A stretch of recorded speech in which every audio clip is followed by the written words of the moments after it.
CPDE is the civil society platform that is composed of, thousands of members of civil society. It's not just non-government organizations. It also includes, mass movements, grassroots organizations spanning, the different global regions from Latin America, Africa, Middle East, Asia, Pacific. Of course, we have Europe as well.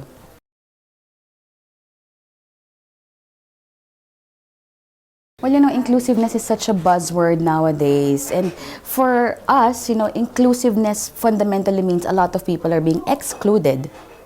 So we have to be really clear and sharp. Who are we including?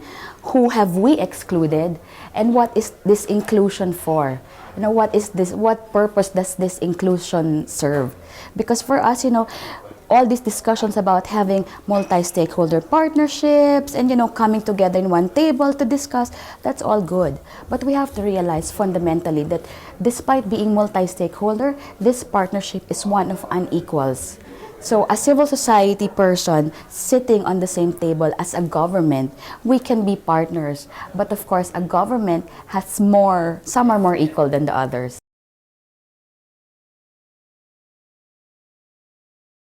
Well, the global partnership is one very good example of a multi-stakeholder space where at least, civil society is not an observer to the process, but in principle, and it's been recognized by many governments, civil society is an independent development actor equal in status to that of, governments and other institutions. So that's a very valuable space for us. We have won that space through our struggle, engaging about aid, about our critique of the aid architecture. So the GPEDC, where civil society is a member of the steering committee, is an important space and a very good example of that kind of multi-stakeholder partnership.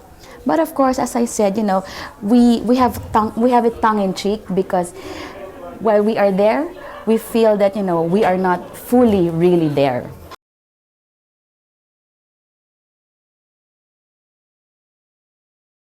Well, of course, we cannot discount the fact that the private sector would have a role in development cooperation. But I guess, while we cannot fully dismiss their role, we have to keep a very, tight leash on them. It's not really a leash because they're doing whatever it is that they want, but we have to make sure that somehow corporations, the giant corporations are also bound by, regulatory and accountability frameworks, not only to their shareholders, which is the case, because it's a private company. Of course, I'm only responsible and accountable to my shareholders. But what we need is they, as members of a global community, they should be accountable to the global society at large, not just to stockholders or shareholders.